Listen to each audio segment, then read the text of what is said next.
Hi. Well, in these times of pandemic, one of the most affected industries is music. Yeah, it's so hard. How can musicians perform live? How can they meet their public, their fans? How can people go to a concert and celebrate together, get together, sing together, drink beer, clap, dance? Wow, it might be so hard. It might be so hard for musicians to not be in contact with their publics in these moments. But as always, it happens in mankind. Musicians also reinvented themselves. Yeah, yeah. Now there is the live concerts that most of musicians use to be in contact with their publics, and of course, it's not the same. It's not the same because there is something there in the concert that internet, the screen of an internet transmission cannot bring to you, right? Yeah, of course. There is you know, that sound that is too strong, the smell in the air, the person half meter next to you touching you and bother you and you fighting space. I mean, there is something there. Those candles, that energy, and it's not only from the public, it's from the artist to the public and from the public to the art, because this is a live concert. This is exchanging. Well, in this moment it's changing, and probably the music business will be affected for a long, long time. Well, today I have as my guest Amelia Ray. She is a brilliant musician, a composer, an enormous talent, someone that I met a long time ago. We met each other in Madrid, Spain, and we shared a lot of time together around music. Most of our time that we shared, it was around music. And well, I interviewed her a few times already. Uh, we even performed a song together that I have someplace in YouTube, a song from Tom Jobim, The Girl of Ipanema.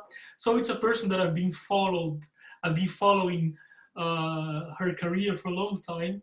And well, she is now in San Francisco, California, America, and she will share with us today her music and some perceptions about the music in this moment that we are living, and about her her life as well, of course, and her music, her new album, etc. Amelia has only finished to organize a festival that happened just a few days ago as well, and she will be sharing with us as well something about this festival. And one of the things that I asked to Amelia, because it's one of my concerns as a musician as well and as an artist, and is what is for her the limit between art and not art in terms of music. When can we consider music as being something artistic? And I answered the question to Amelia in the interview because she's very, very humble person, and she did not want to be like you know speaking about herself like, it was cool. But I really think that she's an artist. I said that to her in the interview because I think that art is that possibility of connecting your inner drive. Art is the possibility of hearing your inner voice. Art in music is the possibility of connecting your feelings, making people feel that feelings as well, according to their own experiences, besides your experience. That's art for me. That's what I consider art. And that's something that Amelia does brilliantly, brilliantly, because her songs are strong. Her songs are strong in the sense that you can hear I I mean, she describes herself in her songs when she composes, and that's what I think that it should be appreciated the most in a piece of song, when you can see that the author described himself. What do I mean by that in practical terms? It was not only created for the market or for someone else. It is done for someone else as well, of course. The artist thinks about his public, his audience, but it should come from your need, you know? Well, that's it. That's it. I had the pleasure to talk to Amelia again. I said again because we've been talking for a long time, more than 10 years. We know each other, and we've been talking about music, and I've been following her career. And well, it's a big pleasure to interview her again here, and well, she's now locked down in San Francisco. She's currently living in Helsinki, Finland, and now she's in San Francisco. We have no idea for how long because, of course, she can't leave the country right now. All the airports all around the world are locked, at least until for at least some few more weeks. Let's see. So let's just share the interview with Amelia Ray. So we're back in Yanzen interviews, and today I have the pleasure to talk to Amelia Ray, musician. Well, she's now in San Francisco, although she's based in Helsinki at the moment, but she's talking from San Francisco, where she's now locked down. We all got locked down in some place, you know. So I have the big pleasure to talk to her again. Hello, Amelia. Welcome, welcome. Hello, Yanzen. Thank you. It's so good to have you again, to talk to you again. It's long time. Yes. It's been a long time. It's been in Paris. In Paris, last time we met each other. Yes. Paris, I was in Paris and we met each other. I interviewed you as well. I interviewed you, and well, let's not say how long ago we met each other because I remember there was a little dog in that flat. yeah, that's it. Doing well. We met each other in Madrid, Spain, a long time ago, and I interviewed Amelia many times. I followed Amelia. I saw Amelia growing and composing and releasing albums. Really, I followed your career, Amelia. Not from the very beginning, but I followed your career. Let's say, no, with very close eyes, being witnessing your, and that's the thing. That's the thing. You always keep going, and you know your creativity never finishes. You always deliver new projects, new albums. Wow, that's amazing. You never stop, Amelia. Amelia, I realized that you were always like following in this hard path that is music because it's hard. Not only music, but whatever has to do with creativity, with talent, and we have to deal with a lot of things and uncertainty and market and etc. I would like to know what is your internal drive, if there is one, that keeps you, you know, awake, that keeps you following your heart, that keeps you taking actions every day over the years. Do you have an internal drive?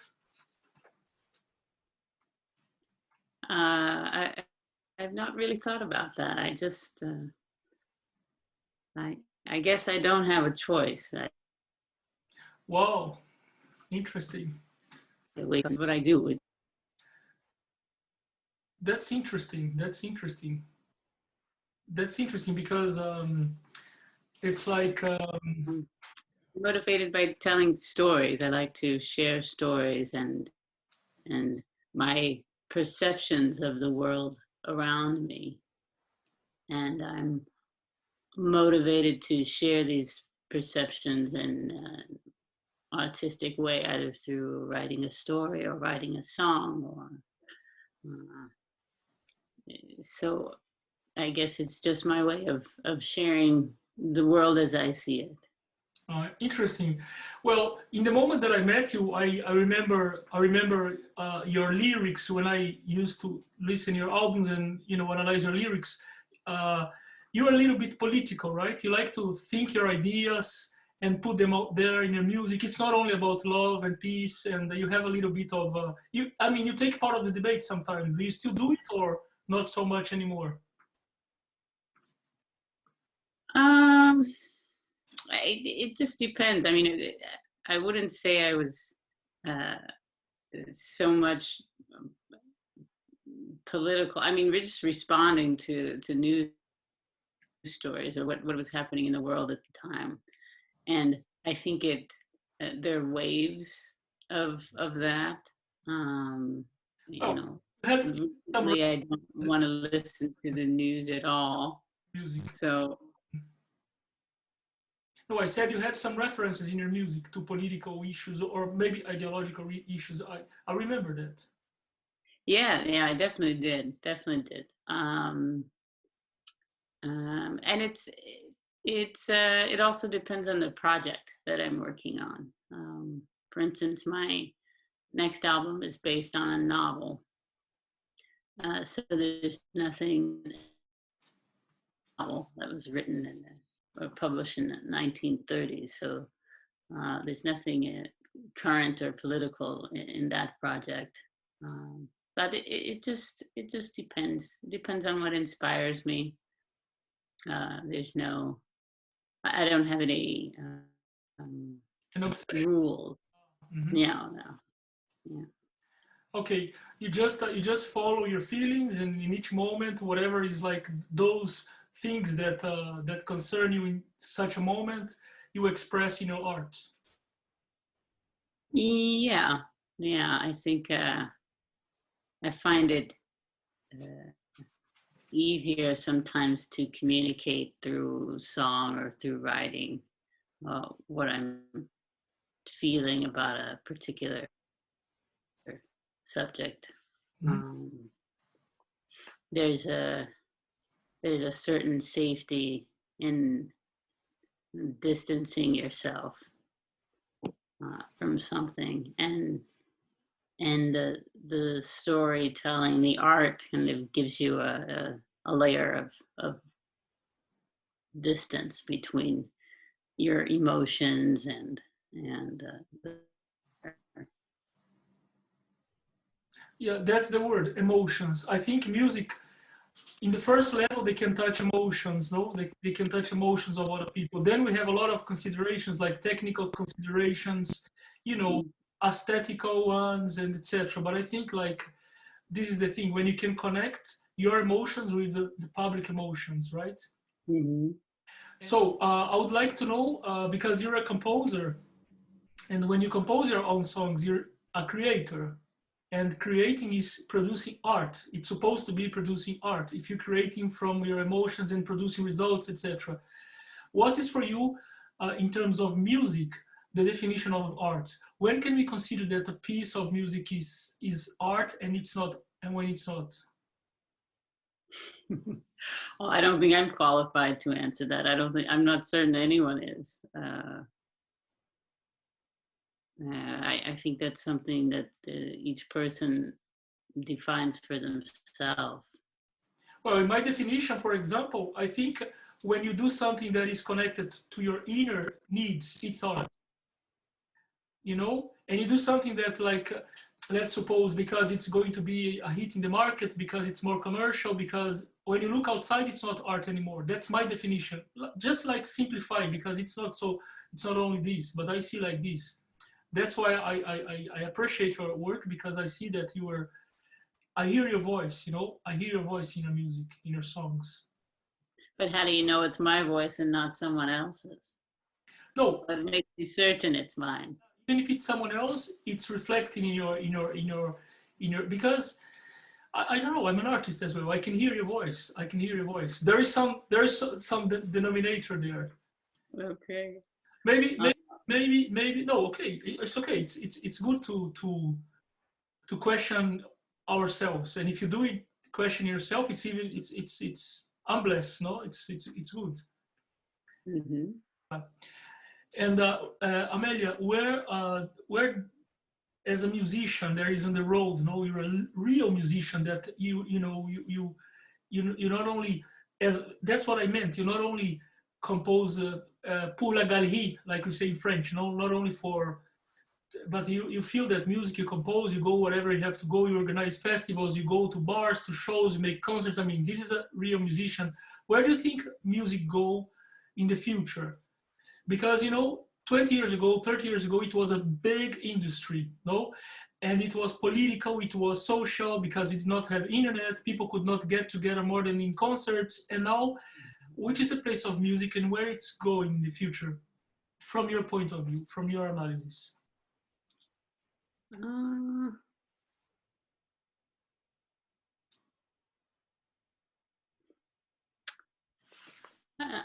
I was listening to a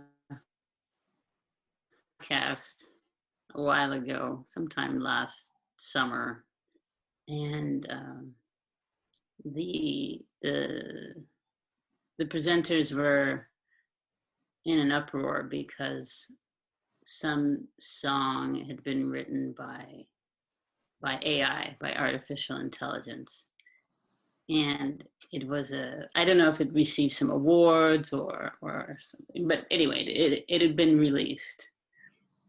And I remember feeling threatened at that point, you know, a little bit like, okay, well, the robots are coming for my job too, a little something like that. And but then thinking at the same time that clearly, I mean, there's a formula for writing a hit song. You know, there was a formula in the 50s and one in the 60s, and you know, there's a formula now. So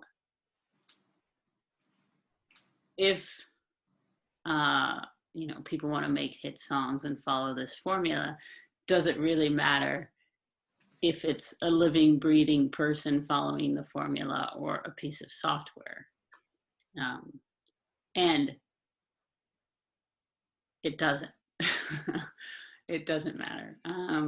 That the end product, the result of this,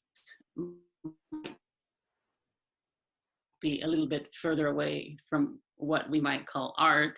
I'm not going to say that there's nothing artistic to it, that it has no artistic value.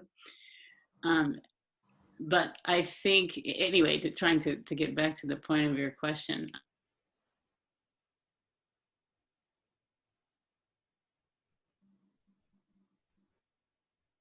more sure. And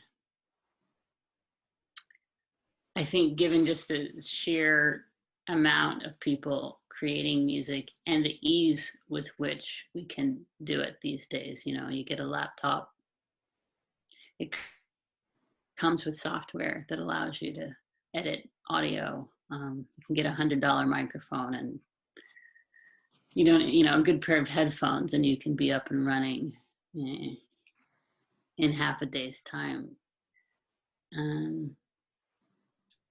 So I think the focus is really going to shift from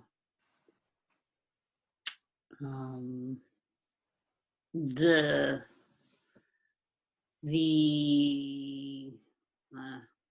creative quality or creative aspect of the product and really focus on the technical quality.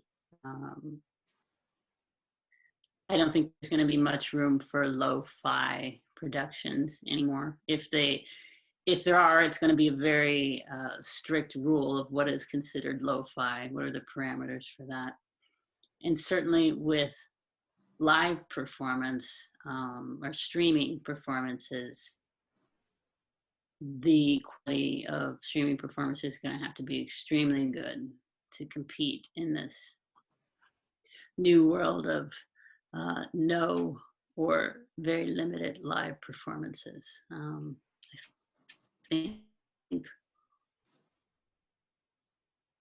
to go outside again, I'm not certain people are going to go flocking to concert halls. I'm not certain people are going to want to be in large groups. And I'm not certain people are going to be able to afford it, because I imagine ticket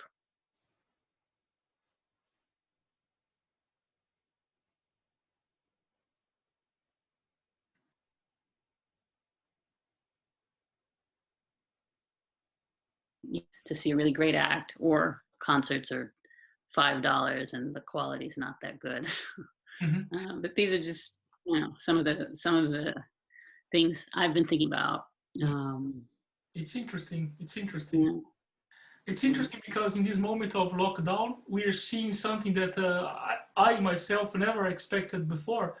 We are seeing, normally artists by definition was someone who goes to the public, you know, wherever the public is, and to travel all the time. And now we see artists making lives, performing from their houses or, you know, studios, etc.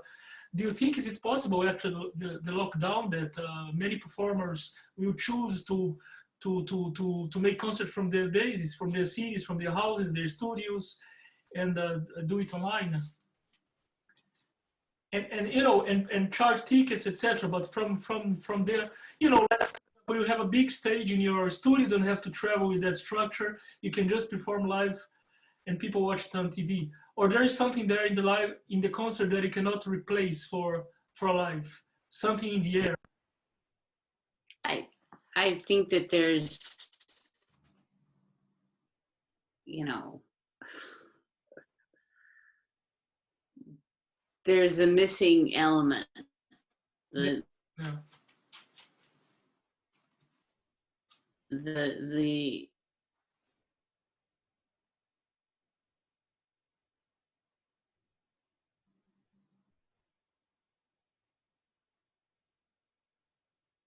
entertainer, the performers have to be, the audience feeds off of the stage and the performers feed off of the audience. There's the moment when someone holds out, sustains a note and the entire room goes silent and you can almost hear people sweat.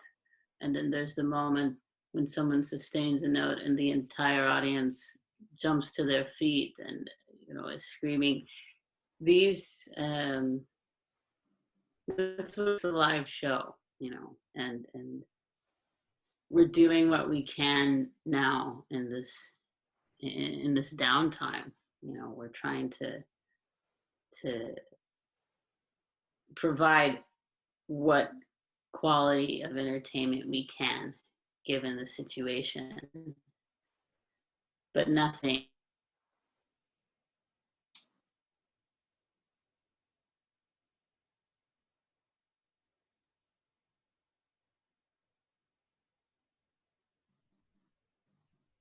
and how much it once we get back to it. Like I said, I think it's going to take a while. I don't think we're going to be up and running right away. I don't think the pricing structure is going to go back to the way it was.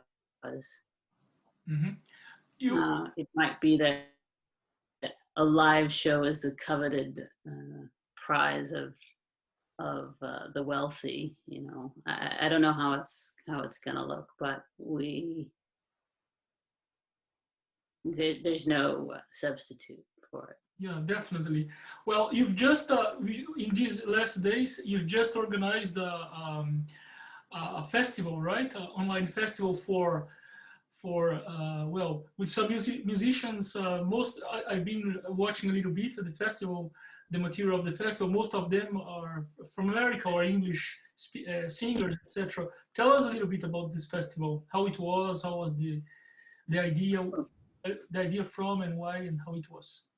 It's the Quarantuned Music Festival, and it was the second one I hosted.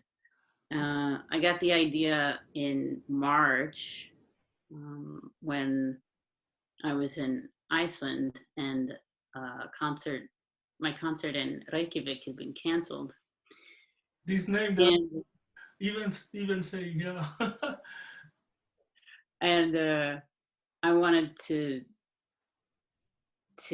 do something with my time there, and I noticed a bunch of artists were, putting on their own shows for their fans and saying, "I'm going to do a live stream, for my fans," and I thought, it would be nice to do something that's more collective. And since it was something that, everybody in the world was suffering from, we were all in the same boat. Yeah. But it would be nice to do a 24-hour worldwide music festival. And I had about 4 days to pull it together because I wanted to do it on the date of my concert in Reykjavik, and I had to get on a plane a couple days after that. So I was like, okay, I have this week here in Reykjavik. This is what I'm going to do. So a friend of mine made this amazing logo, and then I just got on the horn and started contacting friends and saying, can you do this thing? Can you put something together, half an hour set? And I think we had people from about 8 countries. I didn't make it all over the world. It was my big plan. And I think there were about 26, 27 of us. So there was a long gap there somewhere in between where, I played a 6-hour set or something outrageous just to to fill up the time. But we did 24 hours and raised money, and then all of the festival participants split the funds that were raised. Okay. And so the second edition in April, I had 47 artists. Wow.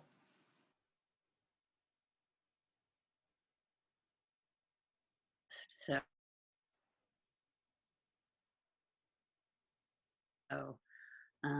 from all my Australia and Brazil, Kenya, a couple of acts from Kenya. So really, kind of more of a global event. And we also raised some money for Global Giving's Coronavirus Relief Fund.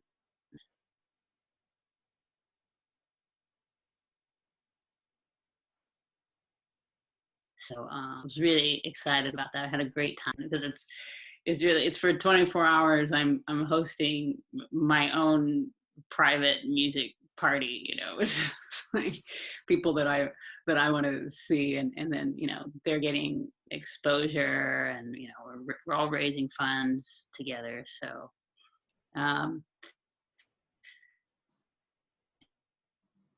after that, I think we'll Uh-huh. I'm excited. By the way, if you were in Iceland in March, how did you handle to fly back to the United States? And it was a decision? Did you decide where to be locked down, or it was? Yeah, the travel restrictions weren't as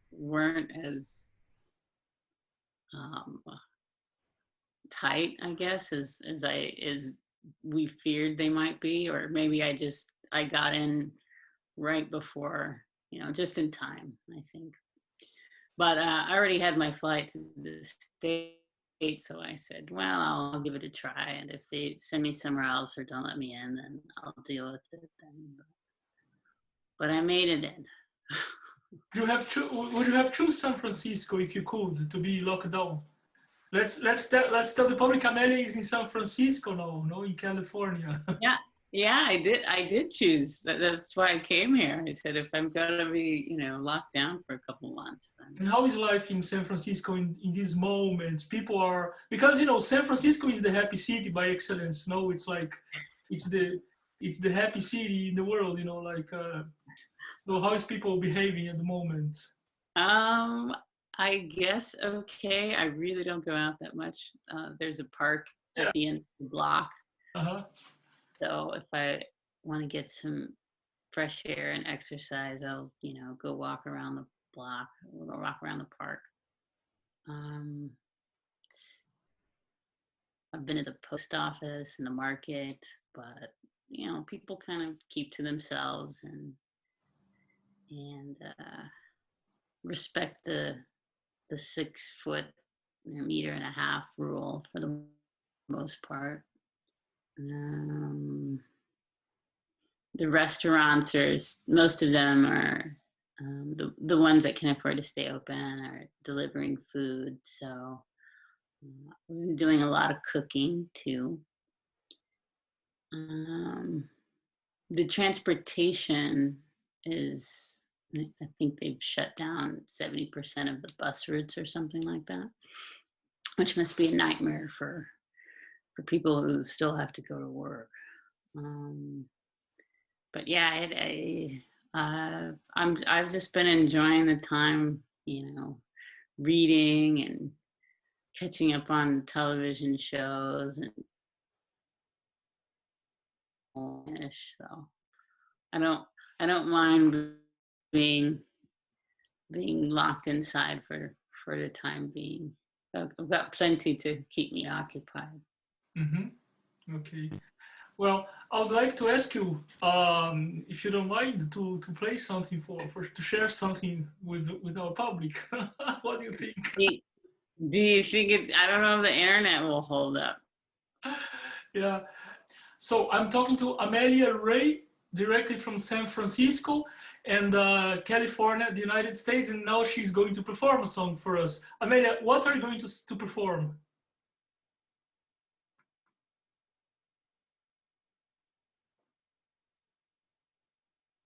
Which is called Constant Traveler. Constant Traveler, Amelia Ray. We hear you.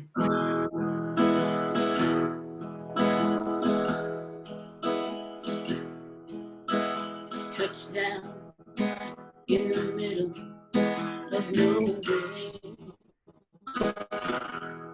Travel 2,000 miles just to get there.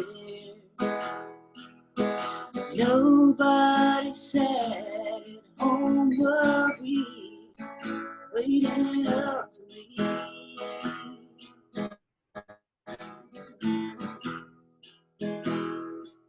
Till the date by the city, went to sleep all the plans where I'm staying.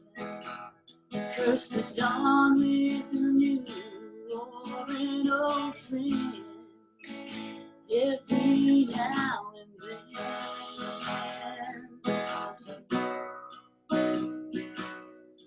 people pass on the street. There's always someone to meet. Friends calling me up on the phone. Just ain't no way to be lonesome when you're not alone.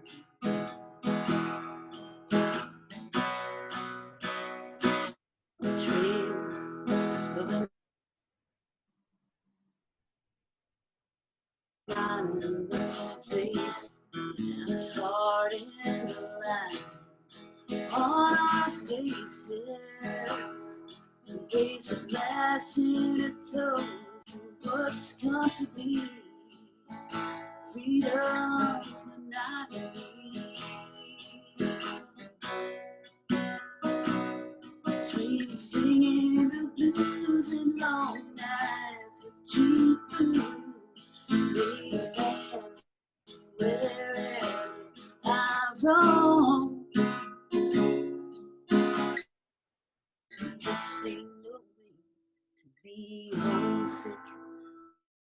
You got no home.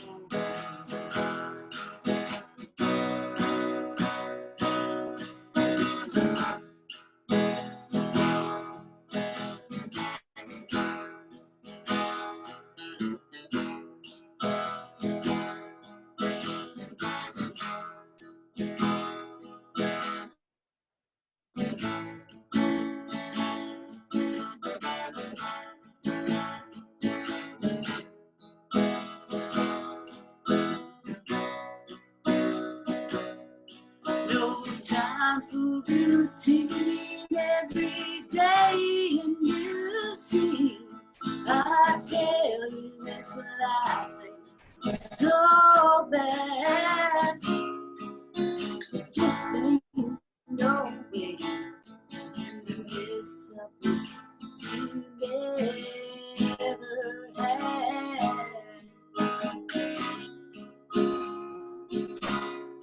It just ain't no way to miss something you had. Oh, bravo, bravo. Very, very beautiful, Amelia. Wow, I know the song. I know the song. This is one of my favorites, by the way. Thank you. Thank you very much, Amelia. Thank you very much. Thanks for having me. Yeah, it's it's magic. It's magic to hear, from the other side of the Atlantic to hear from your music. And well, I have no words to thank you for sharing this beautiful moment with me and my public. And well, and really, I'm very glad to see you again, to talk to you again. So many years that I've been following your career, and you don't lose the internal power, although you don't admit that today because you're simplicity. But thank you very much. Thank you very much. Thank you, Jansen.